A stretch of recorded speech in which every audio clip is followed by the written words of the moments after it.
Oi, eu sou o Bussunda, professor de História, tudo bem? Se você chegou nesse vídeo pelo título, basicamente você vem aqui para ver eu resolver as questões, né, que eu vou resolver. 22 questões dentro da prova de humanas, que na verdade não são necessariamente de história, mas que são questões que com a base do conhecimento histórico é possível resolver, e eu vou ir explicando isso durante as questões. Eu fiz um outro vídeo que está aqui nos cards, onde você vai poder ver uma análise minha também que é mais teórica, tá? Falando sobre o que caiu, o que não era esperado, como é que veio essa nova prova do Enem, esse Enem desse ano. Então eu faço essa análise que é um pouco mais técnica, um pouco mais de ordem teórica. E aqui nesse vídeo, entretanto, eu estou separando exatamente as 22 questões que eu vi que tem conhecimento histórico para a gente trabalhar elas. Então vamos lá trabalhar essas 22 questões aqui do Enem de 2021. Eu fiz uma questão assim que é uma novidade, pelo menos eu sempre faço a correção há alguns anos aqui no meu canal das provas do Enem, e esse ano eu bolei o seguinte, olha só, eu coloquei aqui o que eu mais ou menos imaginei por questão. Você vai ver que na resposta de cada questão eu coloquei ali uma carinha mais triste, uma carinha normal e uma carinha feliz, tá? Que é o que eu avalio que a questão possa ter sido de alta, de média, de baixa complexidade, difícil, média ou fácil, tá? Que não quer dizer que ela seja, mas é numa análise minha e eu vou explicando por que depois eu avaliei que cada questão possa aparecer como de alta, média ou baixa complexidade. E também embaixo das questões eu coloquei na verdade isso aqui, ó. Qual o conhecimento que a gente precisa utilizar, né? Eu estou dizendo conhecimento no sentido da área. Eu não estou fazendo aqui, vou fazendo adiante vídeos menores para explicar toda aquela questão das habilidades, das competências, né? Competências por área e suas habilidades, mas não é isso que eu estou fazendo aqui. Eu só estou dizendo assim, ó, tem mais a ver com os estudos de história, de filosofia. Olha aqui, tá, HFSGI. A história, filosofia, sociologia, geografia e interpretação. Tem questões que a gente mata pela interpretação, tá? Não são todas, obviamente, mas várias questões a gente consegue resolver por isso. E a ordem que eu separei aqui das questões não é baseada em nada, não é a prova amarela, azul, roxa, verde. Eu fui separando aqui, coloquei 22 questões em sequência, que trazem uma possibilidade de a gente analisar aí 22 questões que apareceram na prova do Enem, que dá pra gente resolver com conhecimento histórico, tá? A primeira questão que eu trago aqui para vocês, ela é a seguinte, ó, vejamos. É uma questão sobre o Brasil colônia. Então tá ali, Enem 2021, eu numerei por minha conta, tá? De um lado, ancorados pela prática médica europeia, por outro, pela terapêutica indígena, com seu amplo uso da flora nativa, os jesuítas foram os reais iniciadores do exercício de uma medicina híbrida que se tornou marca do Brasil colonial. Alguns religiosos vinham de Portugal já versados nas artes de curar, mas a maioria aprendeu na prática diária as funções que deveriam ser atribuídas a um físico, cirurgião, barbeiro ou boticário. Tá? Conforme o texto, o que caracteriza a construção da prática medicinal descrita é o que caracteriza essa coisa que veio jesuíta, ele já entende de medicina, de algumas coisas, mas ele começa a utilizar a flora nativa, né, e fazer essa medicina híbrida, que tem esse conhecimento já indígena com mais o conhecimento europeu. Então o que caracteriza isso? A adoção de rituais místicos.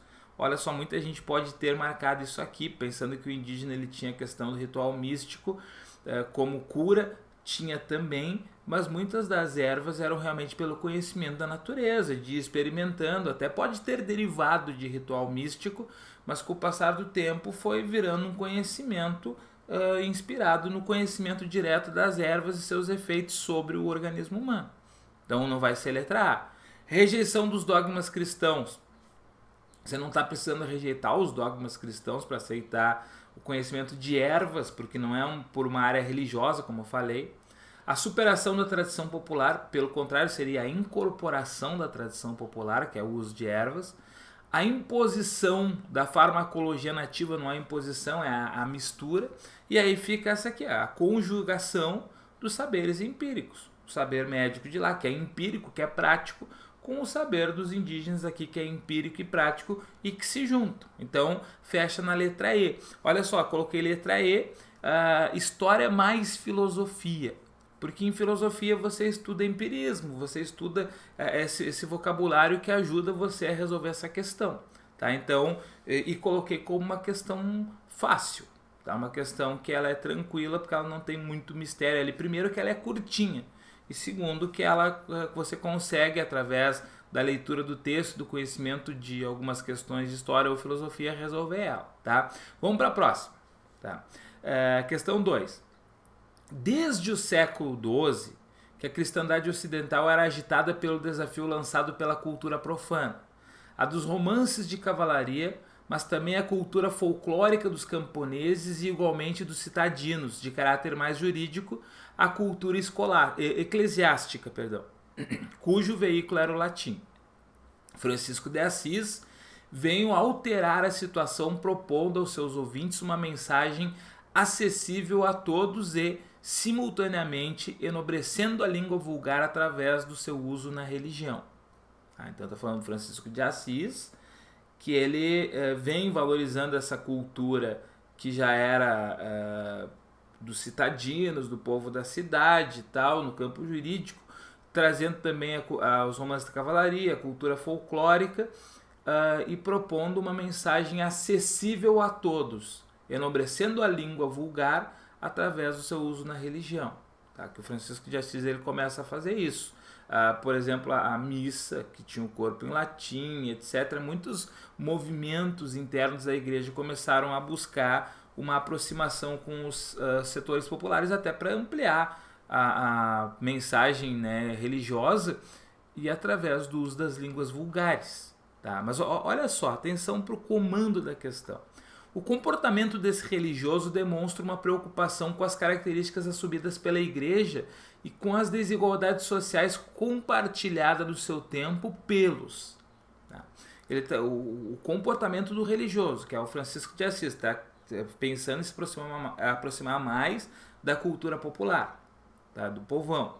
Então, o comportamento dele demonstra uma preocupação com as características assumidas pela igreja e com as desigualdades sociais compartilhadas no seu tempo por quem?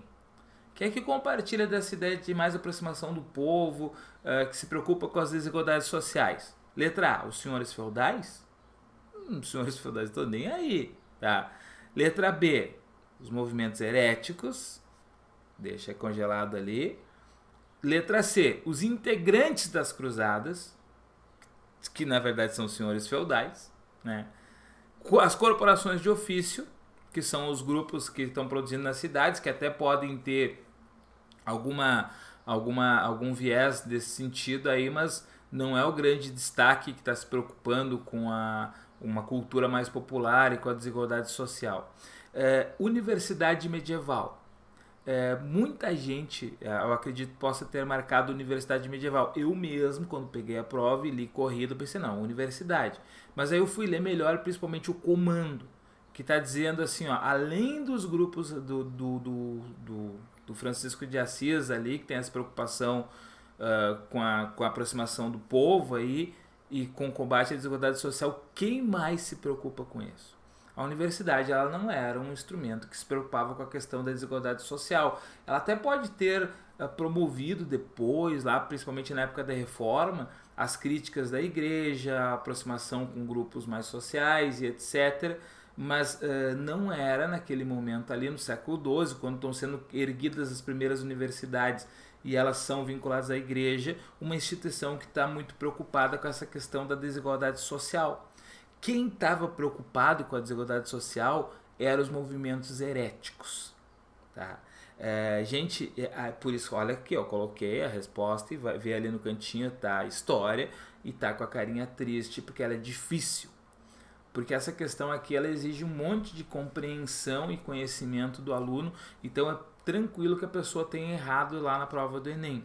Ela é curtinha, né, mas ela é complexa em seu entendimento. E aí, O que eu estou falando desses movimentos heréticos? Foram muitos desses movimentos heréticos que nessa época começaram a não ter um corpo, por exemplo, da missa ou do culto em latim. A Igreja Católica teve como a língua oficial da igreja, inclusive para o centro do culto, da missa, até a segunda metade do século XX, o latim.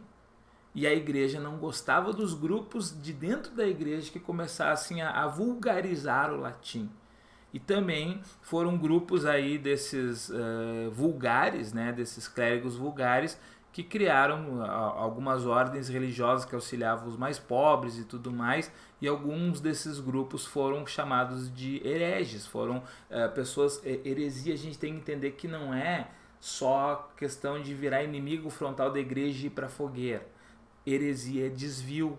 São movimentos que fazem algum desvio naquele pensamento central da igreja, que muitas heresias se resolveram só na base mesmo da própria igreja, fazer uma perseguição mais política para os caras eles acabarem com isso.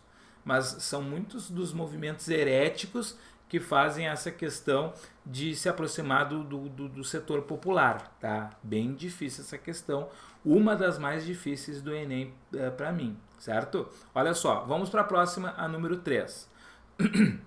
Um texto, tá? Por que o Brasil continuou um só enquanto a América Espanhola se dividiu em vários países? Para o historiador brasileiro José Murilo de Carvalho, no Brasil, parte da sociedade era muito mais coesa ideologicamente do que a espanhola.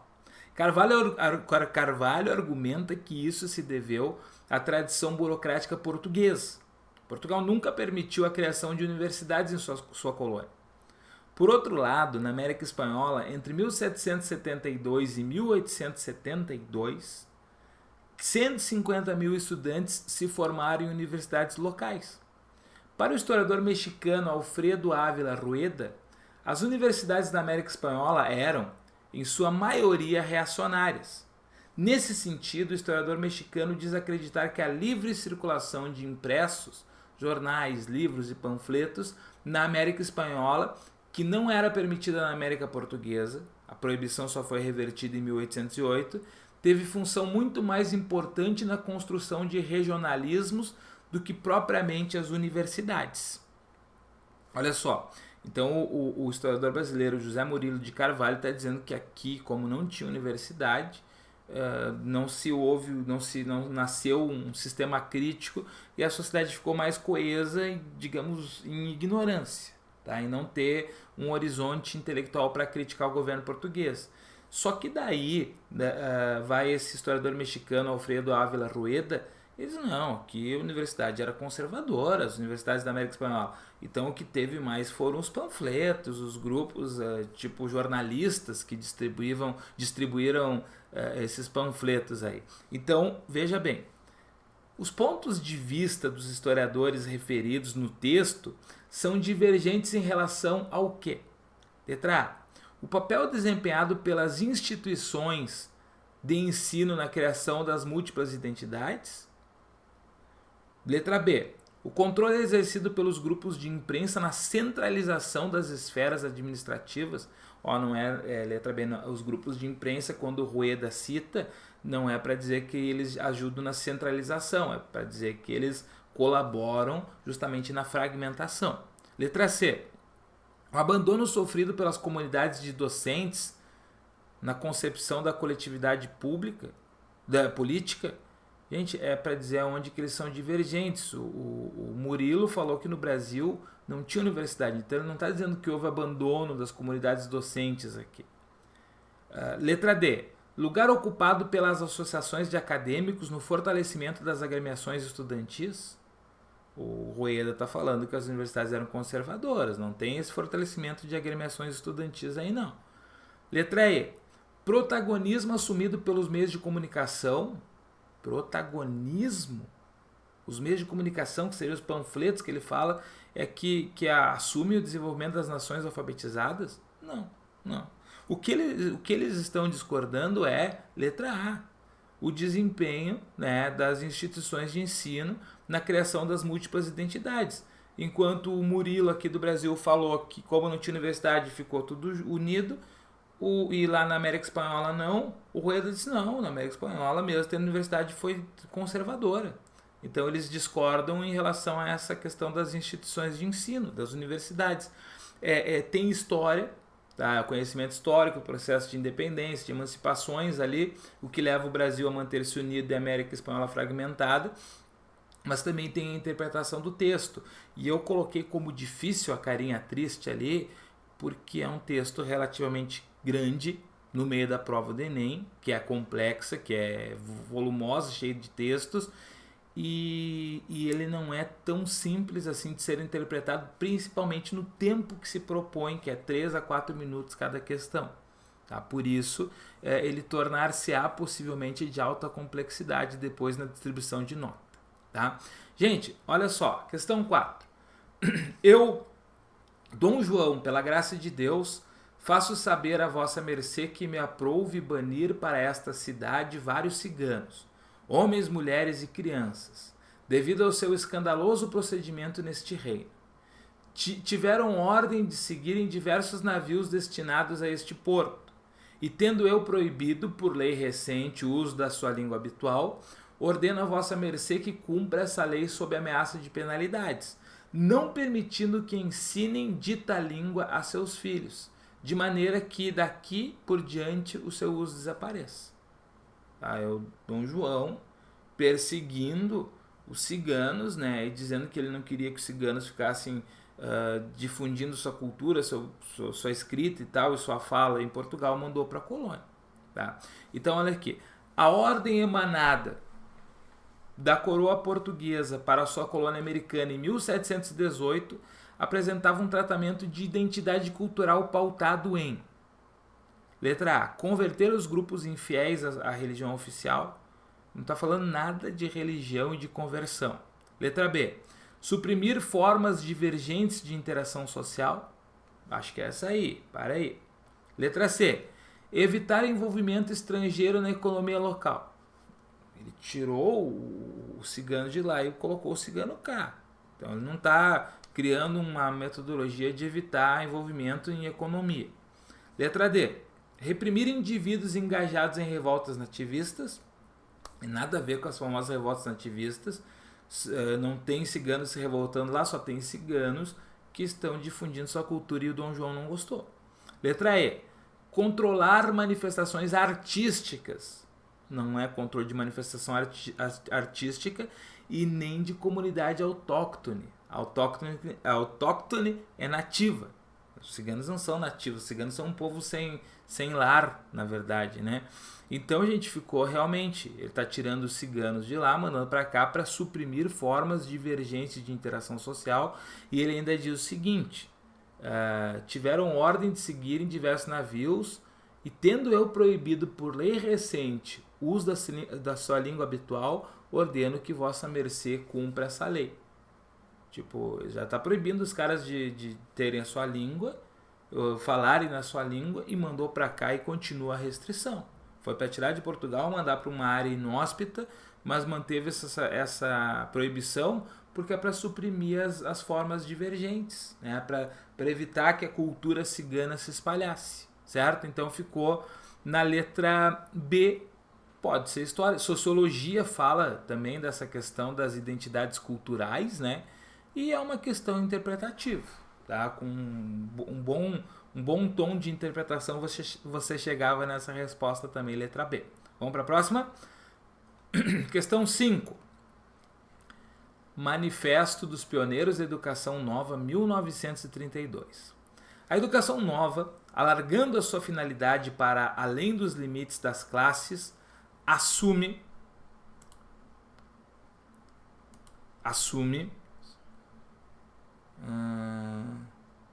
como com uma feição mais humana a sua verdadeira função social, preparando-se para formar a hierarquia democrática pela hierarquia das capacidades, recrutadas em todos os grupos sociais, a que se abrem as mesmas oportunidades de educação. Ela tem por objeto organizar e desenvolver os meios de ação durável com o fim de dirigir os desenvolvimentos cultural e integral do ser humano em cada uma das etapas do seu crescimento, de acordo com certa concepção do mundo. Os autores do manifesto citado procuravam contrapor-se ao caráter oligárquico da sociedade brasileira. Nesse sentido, o trecho propõe uma relação necessária entre... Veja bem, vamos contextualizar. 1932, Getúlio Vargas recém tinha chegado no poder, estão combatendo o coronelismo. E ele está falando ali para criar uma hierarquia democrática e das capacidades. Que é, tipo, não vamos mais manter o clientelismo, que eu chego lá porque eu sou amigo do fulano, que é uma característica do coronelismo. Mas vamos pela capacidade. E vamos criar uma hierarquia democrática, quer dizer, dar oportunidade para todos, para que dentro da oportunidade para todos se crie uma hierarquia através da capacidade. Tá? O que esse trecho então propõe? Uma relação entre o quê?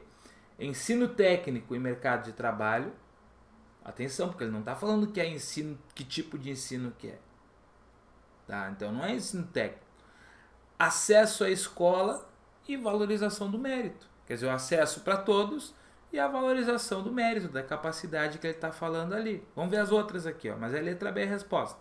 Ampliação de vagas e formação de gestores. Ampliação de vagas poderia até ser, porque daí é aumentar vagas para ter para todo mundo. Mas não fala, não tem nada de formação de gestor ali. Disponibilidade de financiamento e pesquisa avançada. Não é do que aborda o texto. Remuneração dos professores e extinção do analfabetismo. Até pode ter entrecruzado isso, mas não é o que está colocando como uma relação necessária ali no texto. Tá? A relação necessária é a escola e a valorização do mérito. Tá? História, aspectos de sociologia e interpretação para resolver essa questão de baixa complexidade. Tá? Para a próxima, gente, sempre assim, ó, quando tem as questões de texto 1 e 2, ela é no mínimo média, ela não é de baixa complexidade, porque sempre dá um bugzinho ali na cabeça das pessoas fazer o entrecruzamento entre os textos. Tá? Mas vamos ao texto 1 e depois ao texto 2. Texto 1. Macaulay enfatizou o glorioso acontecimento representado pela luta do parlamento contra Carlos I em prol da liberdade política e religiosa do povo inglês. Significou o primeiro combate em favor do iluminismo e do liberalismo. Veja bem, enfatizou o acontecimento representado pela luta do parlamento contra o rei. Tá? Parlamento contra o rei. Texto 2, texto do Christopher Hill. A Revolução Inglesa, como todas as revoluções, foi causada pela ruptura da velha sociedade e não pelos desejos da velha burguesia. Na década de 1640, camponeses se revoltaram contra os cercamentos, tecelões contra a miséria resultante da depressão e os crentes contra o anticristo a fim de instalar o reino de Cristo na terra. A concepção da Revolução Inglesa apresentada no texto 2 diferencia-se da do texto 1 ao destacar a existência de quê? Letra A. Pluralidade das demandas sociais. É isso aí. Porque o texto 1, gente, está falando só do parlamento que fez um ato glorioso. E o texto 2 está dizendo, não. Todas as revoluções são causadas por uma ruptura. Então, na década de 1640, camponeses se revoltaram, tecelões se revoltaram e até religiosos se revoltaram. Que é uma pluralidade de demandas sociais. Não é a homogeneidade das lutas religiosas. Nem está dando destaque nas lutas religiosas. Letra C. Unicidade das abordagens históricas. Pô, a própria questão da abordagem histórica. Tem duas abordagens aí.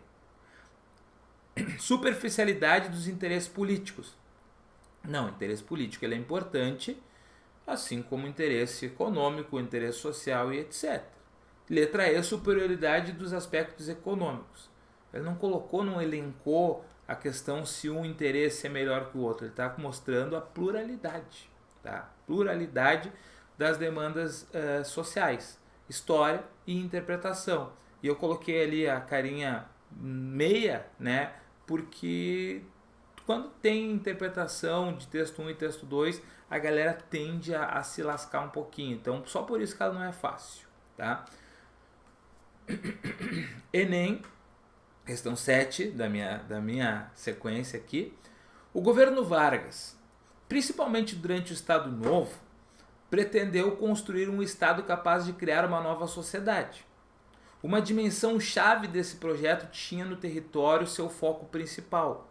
Não por acaso, foram criadas então instituições encarregadas de fornecer dados confiáveis para a ação do governo, como o Conselho Nacional de Geografia, o Conselho Nacional de Cartografia, o Conselho Nacional de Estatística e o Instituto Brasileiro de Geografia e Estatística, este de 1938.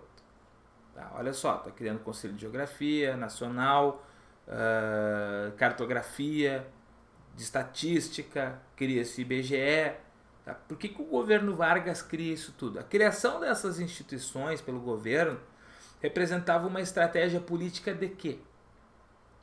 Levantar informações para a preservação da paisagem dos sertões.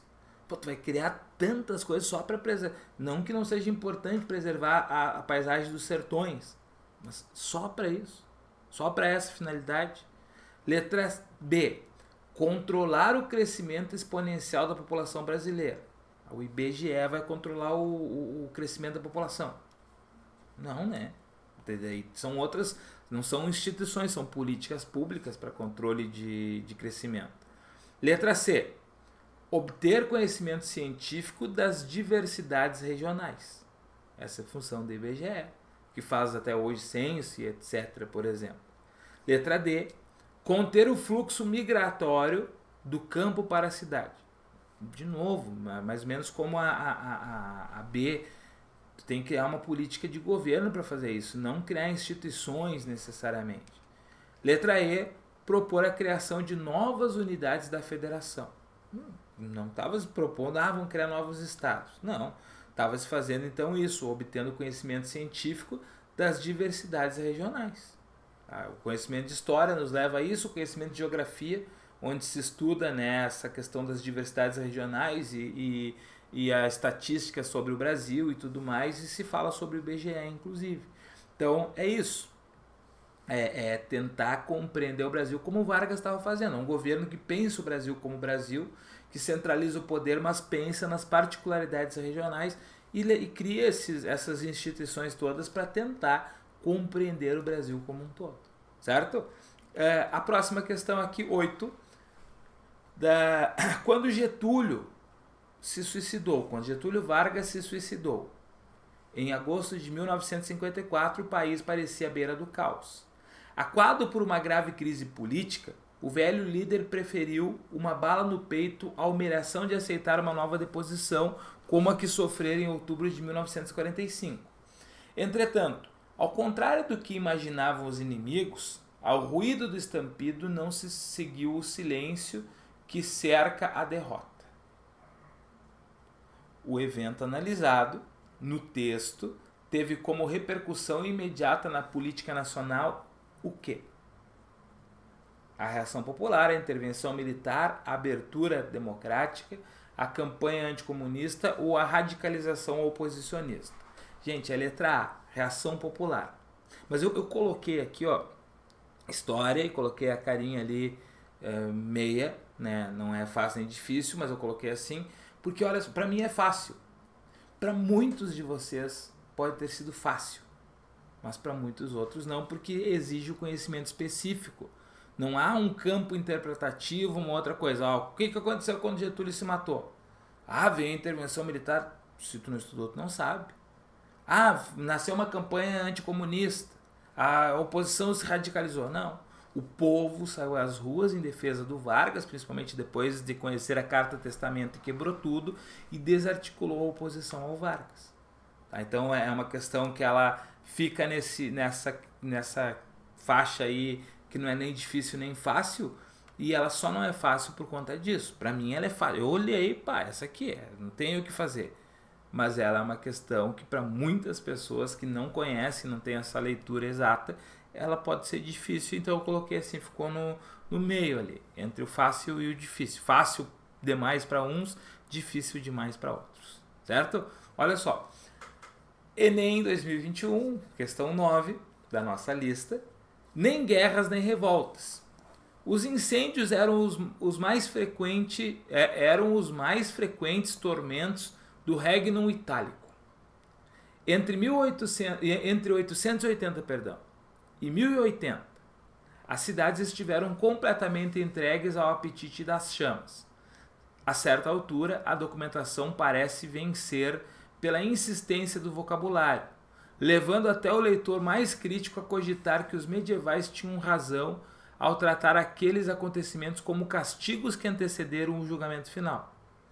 Como o quinto cavaleiro apocalíptico, o incêndio agia ao feitio da peste ou da fome, vagando o mundo afora. Retornava de tempos em tempos e expurgava justos e pecadores num tormento derradeiro, como insistiam os textos do século X. O impacto acarretado sobre as relações sociais era imediato e prolongava-se para além da destruição material. Atenção nessa parte aqui, ó. As medidas proclamadas pelas autoridades faziam mais do que reparar os danos e reconstruir a paisagem. Elas convertiam a devastação em uma ocasião para alterar e expandir não só a topografia urbana, mas as práticas sociais até então vigentes. Quer dizer, as autoridades políticas começavam a interferir, né, para reorganizar a cidade, para modificar algumas práticas, né, que funcionavam até então. Então vamos ver o que fala aqui, ó. De acordo com o texto, a catástrofe descrita impactava as sociedades medievais por proporcionar a letra A, correção dos métodos preventivos e das regras sanitárias. Ele não está falando que estão criando regras sanitárias. Letra B. Olha só, a catástrofe servia para proporcionar, a catástrofe impactava por proporcionar a revelação do descaso público e das degradações ambientais. Gente, descaso público tinha, mas não é um fator diferenciado ali, e a degradação ambiental ainda não era comentada, né? Letra C. A transformação no imaginário popular e das crenças religiosas. A gente tem que tomar cuidado porque algumas pessoas devem ter marcado essa daí. Ah, porque era tudo baseado nas crenças religiosas, estavam dizendo que era o quinto cavaleiro do Apocalipse. Gente, isso estava acontecendo, mas tipo, veja de novo o comando do texto aqui, ó. De acordo com o texto, a catástrofe descrita impactava as sociedades por quê? Porque ela transformava o imaginário popular, as pessoas deixavam de pensar que aquilo fosse uma praga divina, alguma coisa assim? Não. Alterou as crenças religiosas? Não de forma definitiva. Letra D. Remodelação dos espaços políticos e das administrações locais? Ele não está falando que está trocando a administração, que está reorganizando a política. Tá? Letra E. A reconfiguração dos espaços ocupados e das dinâmicas comunitárias. Ó, vou voltar aqui, ó, no texto. Ó, tá falando ali nas três últimas linhas. Elas convertiam a devastação em ocasião para alterar e expandir não só a topografia, mas as práticas sociais até então vigentes. Então fala reconfiguração dos espaços ocupados e das dinâmicas comunitárias. A dinâmica comunitária pode ser a prática social. Tá? E fala também ali, deixa eu voltar de novo, expandir não só a topografia urbana, quer dizer, reconfigurar o espaço ocupado. Sacou? Fica na letra E. Eu coloquei ela como de alta complexidade porque primeiro o texto ele é longo, ele demanda de alguma análise interpretativa, mas você precisa também conhecer o contexto da Baixa Idade Média e saber um monte de coisa de Baixa Idade Média para poder ir eliminando algumas ali e ainda acertar depois conforme o que o texto está falando, conforme o comando está pedindo. Tá? Essa é difícil também. Vamos adiante. Questão 10 aqui da minha lista. Escravo fugido. Tem ali o texto. No dia 8 de outubro do ano próximo passado, fugiu da fazenda do Bom Retiro, propriedade do Dr. Francisco Antônio de Araújo, o escravo José, pardo, claro, de 22 anos de idade, estatura regular, cheio de corpo, com a falta de um dente na frente do lado superior, cabelos avermelhados, orelha roxa, fala macia e andar vagaroso.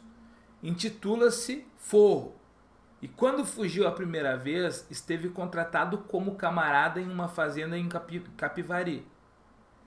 Quem o apreender e entregar ao seu senhor no amparo ou recolher a cadeia em qualquer parte será bem gratificado. E protesta-se com todo o rigor da lei contra quem o ocultar. Tá. Então o escravo fugiu, falou para as pessoas que era livre, depois daí acabou trabalhando numa fazenda lá, depois foi descoberto que ele estava lá, foi preso de novo, fugiu de novo. Aí o cara está oferecendo até recompensa para quem encontrar o escravo. No anúncio publicado na segunda metade do século XIX, qual a estratégia de resistência escrava apresentada? Muita atenção aqui, ó. No anúncio, qual que é a resistência? Porque, vejam bem a letra B, a fundação de territórios quilombolas. Muita gente deve ter marcado isso. O escravo fugia a formar uma comunidade quilombola. Mas ele está falando desse escravo específico do anúncio. Falou que ele foi para um quilombo? Não, falou que ele foi trabalhar numa fazenda se dizendo forro, se dizendo livre. Né? Um ex-escravo. Então é a criação de relações de trabalho.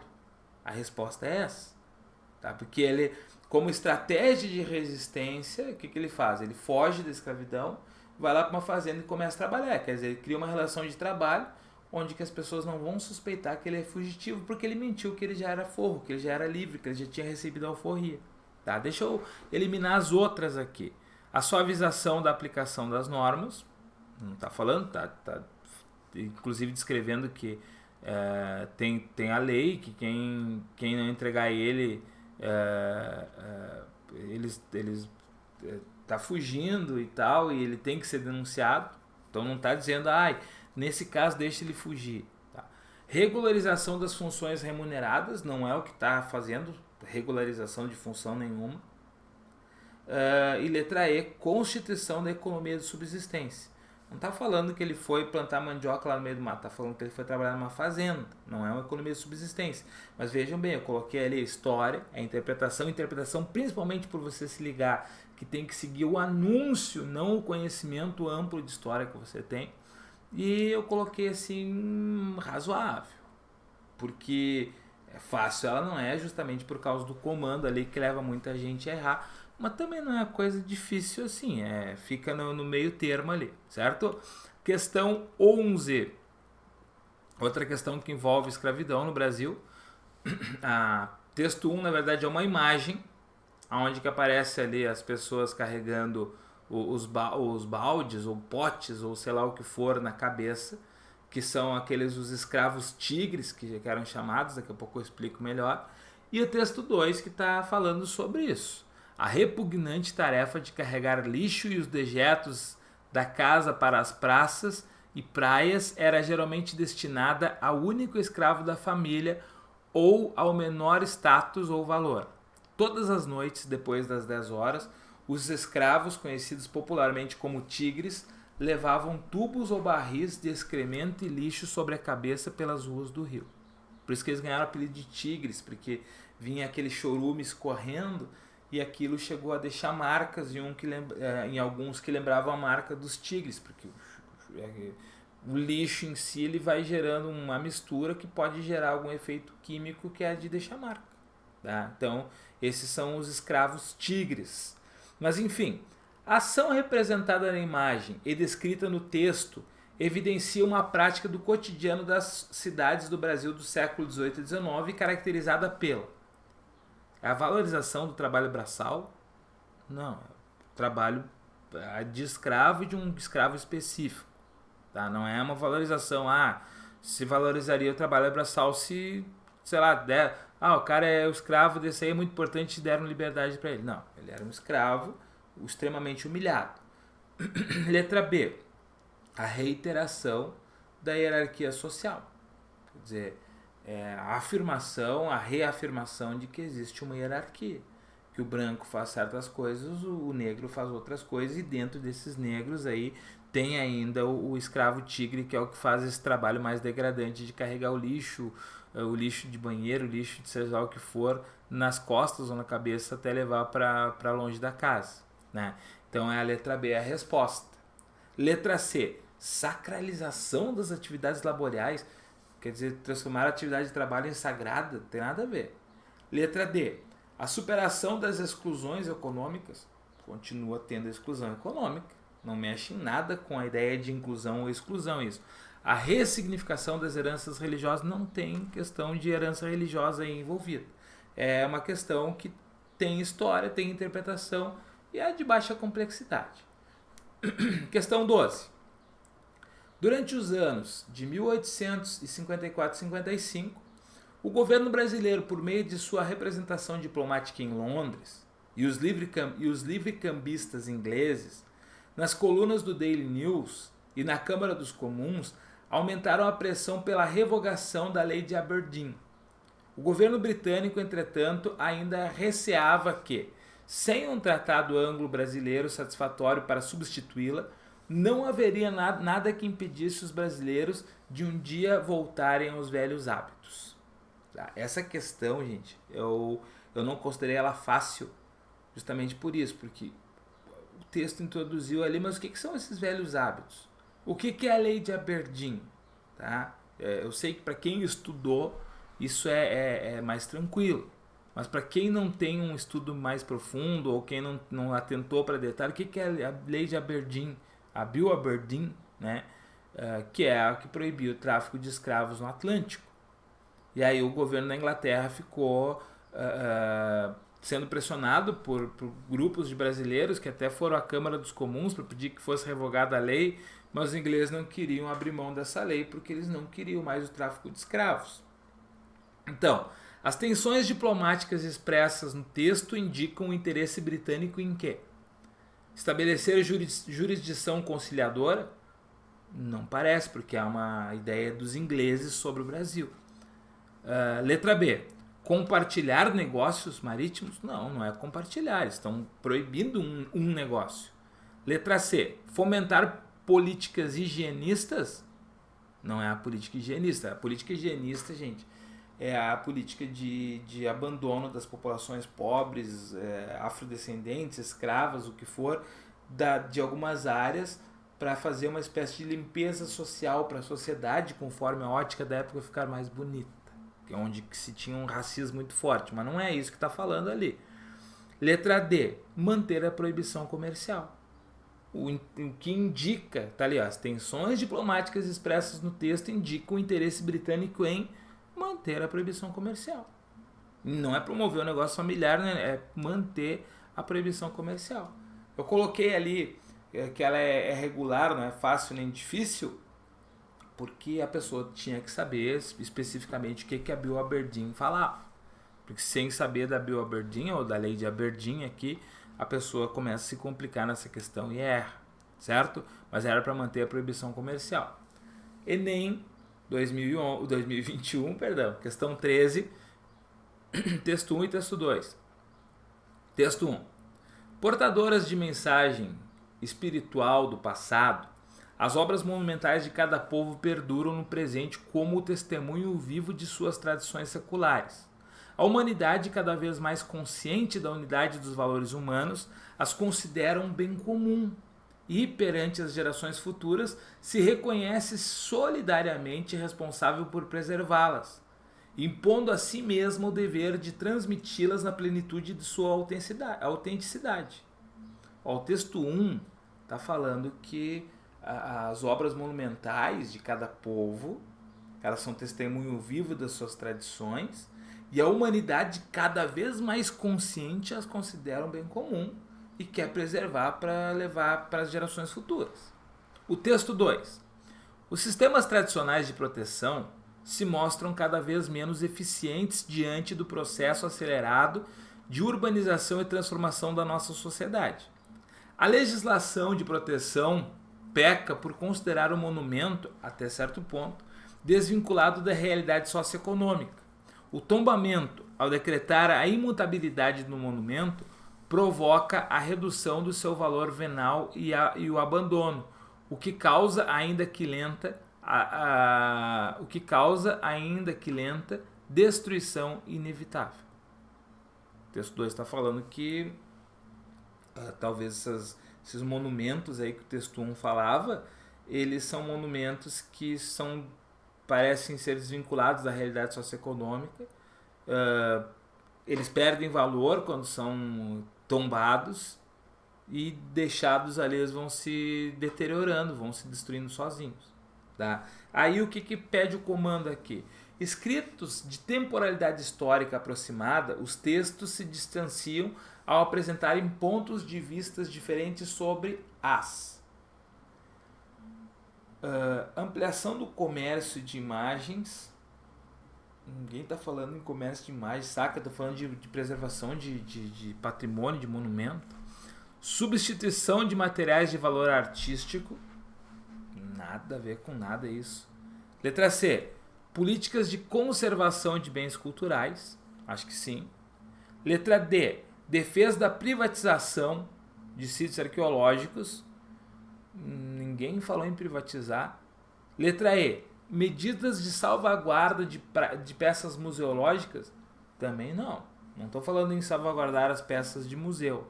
Mas o que está acontecendo aqui, é que são pontos de vista diferentes sobre a política de conservação dos bens culturais.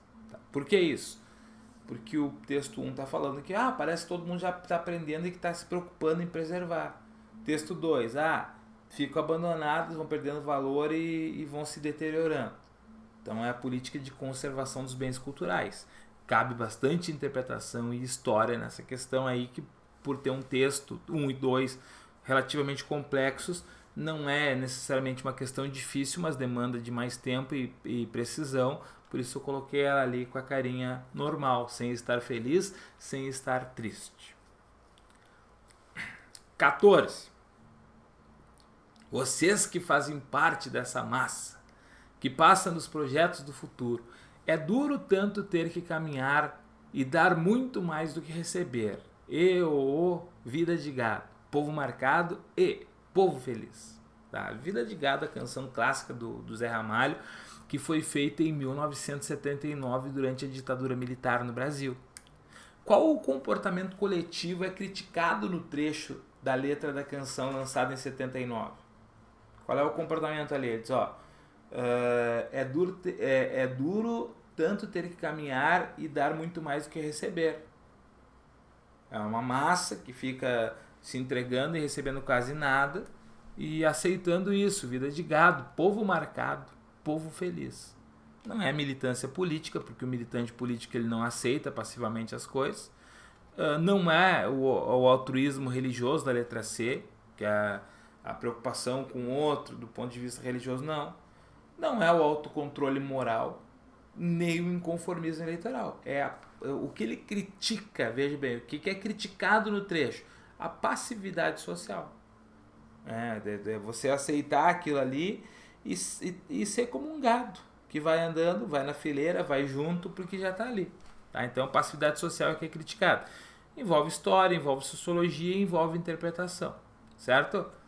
Questão 15. Mulheres naturalistas raramente figuram na corrida por conhecer terras exóticas.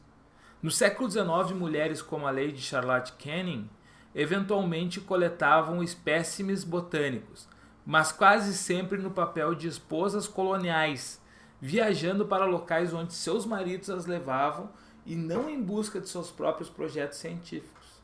Tô falando que as mulheres que pesquisavam alguma coisa e iam de carona com o marido, não é porque ela tinha autonomia. No contexto do século XIX, a relação das mulheres com o campo científico descrita no texto é representativa da... O que representa essa relação da mulher com o campo científico? Letra A, afirmação da igualdade de gênero. Até hoje não houve a afirmação, infelizmente, da igualdade de gênero, né? Transformação dos espaços de lazer. Não está falando que elas estão fazendo lazer, né? Está falando aí no texto, perdão, que elas estão lá coletando espécimes botânicos e tal, quer dizer, estão estudando, mas junto com os maridos, mas não é transformação de espaços de lazer, não é lazer, é estudo. Superação do pensamento patriarcal, também não superamos. Tá? O mundo ainda tem o pensamento patriarcal do homem, chefe da família, que manda muito forte. Letra D. Incorporação das estratificações sociais. Ou letra E. Substituição das atividades domésticas. Não é que ela substituiu a atividade doméstica. Essas mulheres, elas, quando viajavam, possivelmente eram esposas de homens abastados, que eles tinham domésticas, e ela estando em casa ou não, ela não ia fazer comida. E ela foi junto com o homem e começou a catalogar ali, sei lá, plantas, animais e tudo mais em estudos de botânica. De botânica e de plantas, né? Mas enfim, ela começa a fazer essa catalogação e tudo mais. Mas como ela vai na dependência do marido, a gente vai dizer que é incorporando a estratificação social. Lá na cidade, o extrato social diz que o homem manda, a mulher obedece. A mulher está abaixo do homem. E aí se incorpora isso para essas viagens, onde essas mulheres naturalistas raramente figuram na corrida por conhecer terras exóticas. Elas vão junto com os homens. Então, como uma estratificação social, a mulher segue os passos dos homens em casa ou longe de casa. Tá? Então, letra D, incorporação, história e sociologia, que também a sociologia analisa, né, essas questões de estratificações sociais, patriarcalismo, gênero e tudo mais. Questão 16. As atividades mineradoras têm criado conflito com extrativistas, quilombolas, pequenos agricultores, ribeirinhos, pescadores, artesanais e povos indígenas.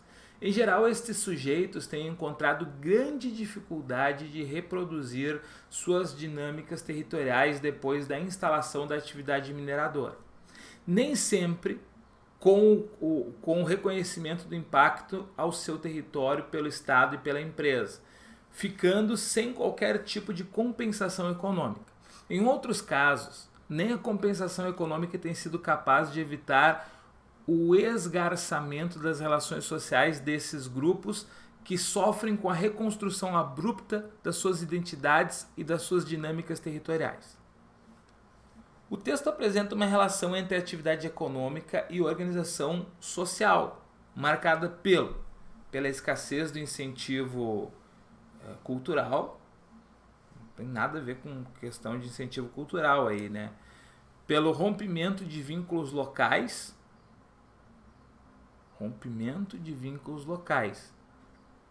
Tendo a pensar que pode ser essa aí. Carência de investimento financeiro. Não, nessas atividades mineradoras que ele fala havia um grande investimento financeiro. Letra D. Estabelecimento de práticas agroecológicas. Não, a agroecologia é uma coisa muito agora recente e mesmo assim ela não está vinculada a essas áreas aí onde é que tem conflitos extrativistas. Letra E. Enriquecimento das comunidades autóctones, comunidade nativa, quer dizer, quando está falando ali que as atividades mineradoras, bem no início, as atividades mineradoras têm criado conflitos com extrativistas, quilombolas, pequenos agricultores, ribeirinhos, pescadores artesanais e povos indígenas. A gente está dando briga entre todo mundo. Enriquece o indígena isso? A comunidade autóctone? Não. Mas isso faz com que, na chegada da mineração, aonde que se estabelece um sistema minerador, onde que muitas vezes eles colocam essas populações locais a trabalho dessas grandes empresas, está havendo o rompimento dos vínculos locais. Está se quebrando aquela sociedade ali, se rompendo esse vínculo local. História, sociologia e geografia abordam esses entendimentos aí, certo? É uma questão média. Questão 17. Foram estes cientistas Chavante que esclareceram os mistérios da germinação de cada uma das sementes. Eles tinham o conhecimento para quebrar a dormência. O fogo era fundamental para muitas, Para outras, o caminho para despertar passava pelo sistema digestivo dos animais silvestres. Essa planta nasce depois que fazemos a caçada com fogo, diziam eles. Esta outra quando a anta caga e caga a semente. Aquela precisa ser comida pelo lobo. Aliando os conhecimentos dos cientistas da aldeia e da cidade, essa área do cerrado foi recuperada totalmente. No texto, a relação socioespacial dos indígenas evidencia a importância do ou da. A relação socioespacial dos indígenas evidencia a importância do quê? Da prática agrícola para a logística nacional? Não. Do cultivo de hortaliças para o consumo urbano, não tem nada a ver com o texto. Letra C, do saber tradicional para a conservação ambiental, acho que é essa. Letra D, criação de gado para o aprimoramento genético, não está falando em criação de gado aí. Letra E, reflorestamento comercial para a produção orgânica. Reflorestamento comercial, reflorestamento é uma coisa muito recente, tá? E aí está falando lá dos cientistas Chavante. O que a gente tem aí então, gente, ó, basicamente, analisando o texto nessa relação, a importância do saber tradicional para a conservação ambiental. São esses indígenas que sabem o que nasce em que época do ano, conforme qual fenômeno que se desenvolve. Então, é um saber tradicional, um saber que foi se criando ao longo dos séculos, que ajuda nessa coisa da conservação ambiental. Certo?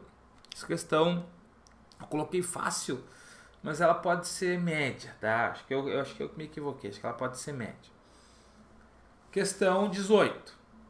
É preciso usar da violência e rebater varonilmente os apetites dos sentidos sem atender ao que a carne quer ou não quer, mas trabalhando por sujeitá-la ao espírito, ainda que se revolte. Cumpre castigá-la e curvá-la à sujeição, a tal ponto que esteja disposta para tudo, sabendo contentar-se com pouco e deleitar-se com simplicidade, sem resmungar por qualquer incômodo. Ó, qual a característica do ascetismo medieval é destacada no texto? Gente, o ascetismo é aquela negação da vida material.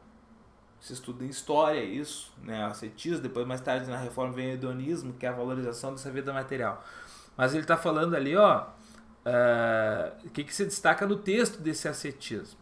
É preciso usar a violência e rebater varonilmente os apetites dos sentidos sem atender ao que a carne quer ou não quer. Tem que sujeitá-la ao espírito. Cumpre castigá-la e curvá-la à sujeição. Então é isso que o texto está destacando. Exaltação do ritualismo litúrgico? Não. Afirmação do pensamento racional? Não é racional isso. Desqualificação da atividade laboral? Não. Condenação da alimentação impura? Ou desvalorização da materialidade corpórea? Gente, está dizendo que é para esquecer dos sentidos, né? Para sujeitá-lo ao espírito e castigá-lo e curvá-lo à sujeição. É para desvalorizar a materialidade corpórea, para desvalorizar as coisas do corpo e valorizar as coisas da alma. Tá? É uma questão relativamente fácil, tá? Com o conhecimento de história, porque história trabalha isso na Idade Média, e também filosofia, que trabalha essas concepções aí de ascetismo medieval e outras coisas. Certo? Então, essa seria a questão 18. 19. O torém dependia da organização familiar, sendo brincado por pessoas com vínculos de parentesco e afinidade que viviam no local. Era visto como uma brincadeira, um entretenimento feito para os próprios participantes e seus conhecidos. O tempo do caju era o pretexto para sua realização, sendo chamadas várias pessoas da região a fim de tomar mocororó, bebida fermentada do caju. Está falando ali que a organização familiar se estruturava, pessoas com vínculo de parentesco e afinidade faziam, brincavam e tal, uma brincadeira, um entretenimento, aonde que eles faziam o torém para fazer o mocororó, uma bebida fermentada de caju, que eles estão ali produzindo em comunidade, se entretendo e fazendo essa bebida fermentada do caju, que é uma bebida famosa ainda hoje, né, no norte do país. O ritual mencionado no texto atribui à manifestação cultural de grupos indígenas do Nordeste a função de... Ele diz que é a manifestação cultural, se reunir ali e tudo mais. Isso aqui tem uma função de quê? De celebrar a história oficial, de estimular a coesão social, de superar a atividade artesanal, não, é uma atividade artesanal, né? Manipular a memória individual, modernizar o comércio, não é modernizar nada, tá? Então não é para celebrar uma história oficial. História oficial, gente, só para deixar claro, é teoria de história, é positivismo, a história é baseada apenas em escrita, não entraria o torém, por exemplo, nisso. Não é para manipular a memória de cada um, mas é sim para estimular a coesão social. Tá todo mundo ali fazendo como fosse brincando, mas fazendo a bebida fermentada de caju, certo? Então, a letra B envolve história, envolve sociologia. Até mais de sociologia, na verdade, do que história, tá? Questão 20.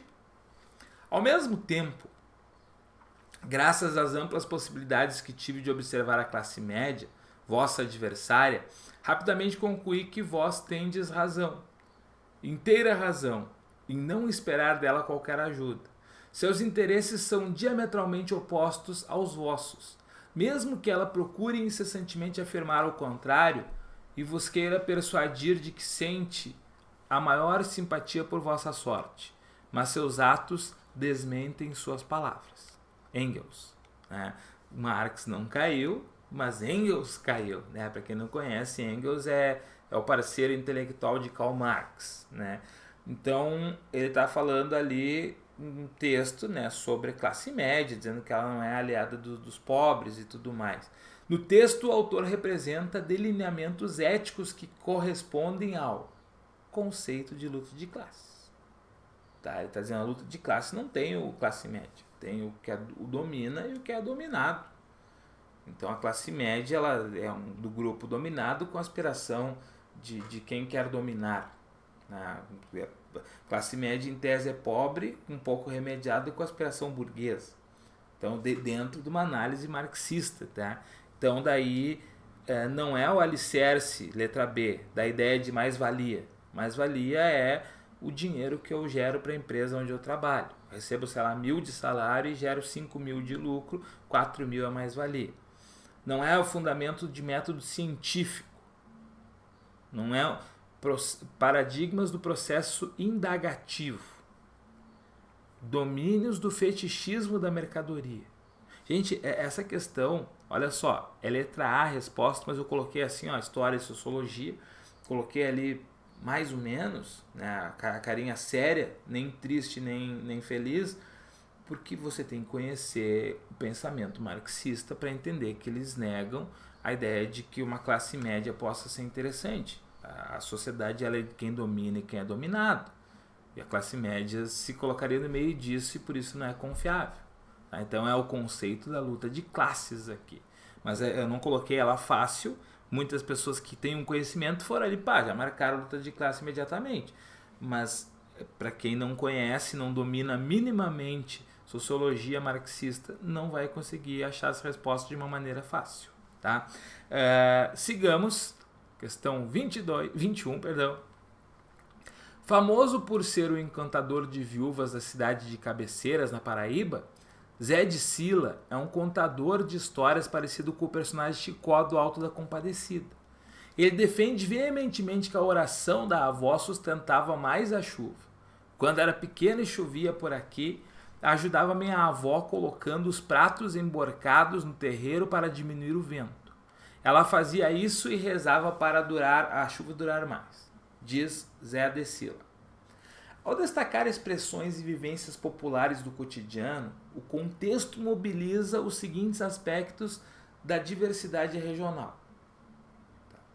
O que o contexto ali está dando a entender? Ó, o Zé de Sila, contador de histórias, ele diz que quando chovia, a avó colocava uns pratos no terreiro para diminuir o vento, para durar mais a chuva, para a chuva não ir embora.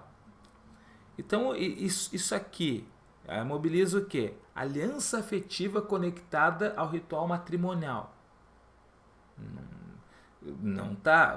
Pode ser que alguém, por causa dele ser chamado encantador de viúvas, tenha pensado isso. Que é, viúva, mas ele quer fazer a viúva casar. Não tem nada a ver com matrimônio ali. Letra B. Práticas místicas associadas ao patrimônio cultural. Acho que é essa aí.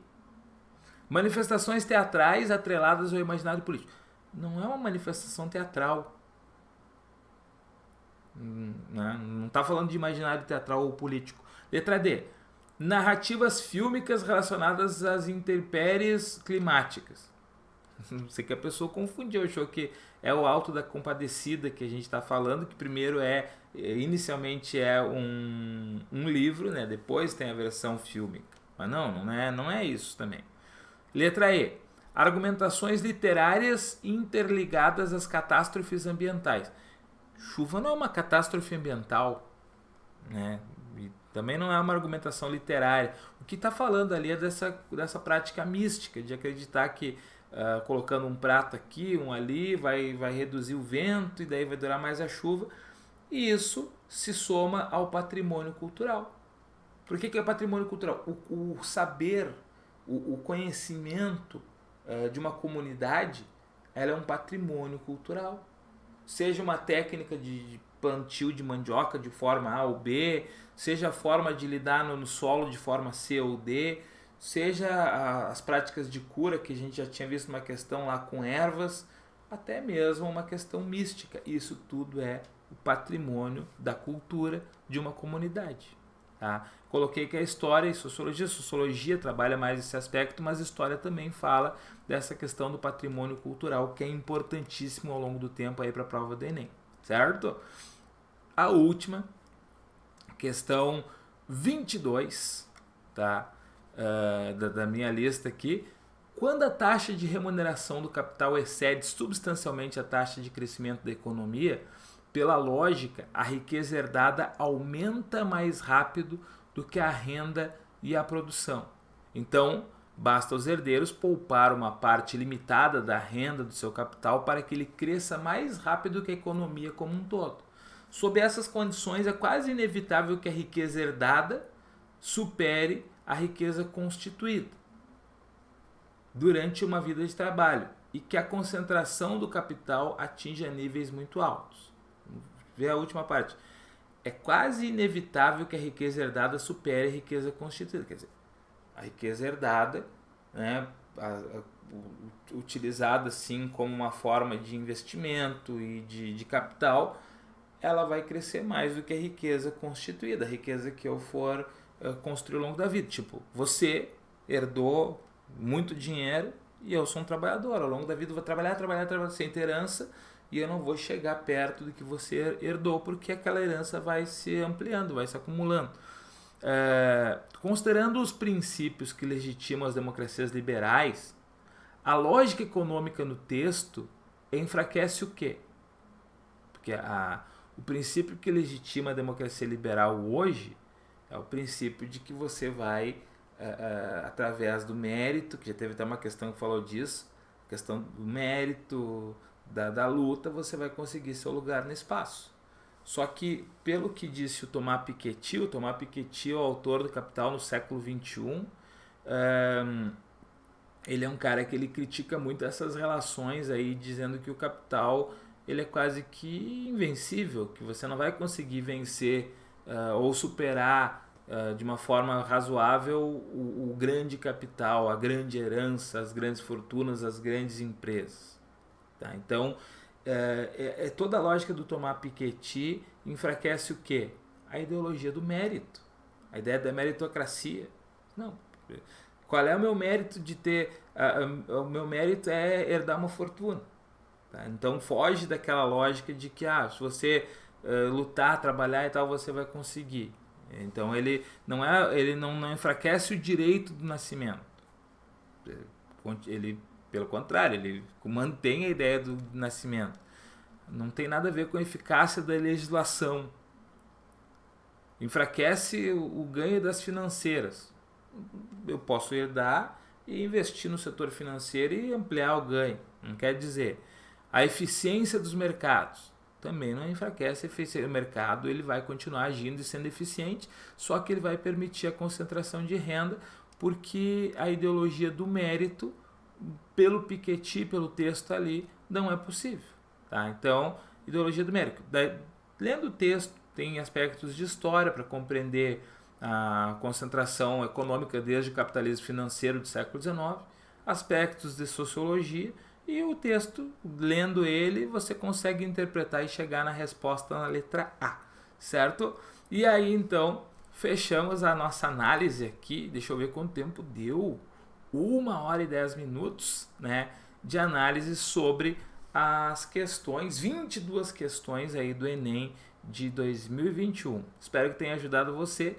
E como eu já falei antes, fiz um comentário, vai estar nos cards aqui de novo, para você ver o comentário geral, o que achei em relação aos outros anos, e aqueles negócios que o governo falou que ia ser a cara do governo, foi a cara do governo, não foi a cara do governo. Esses outros aspectos estão comentados aqui, certo? Se inscreva no canal, curte o vídeo aí para dar uma força, comenta alguma coisa aí e tamo junto. Um grande abraço, tchau!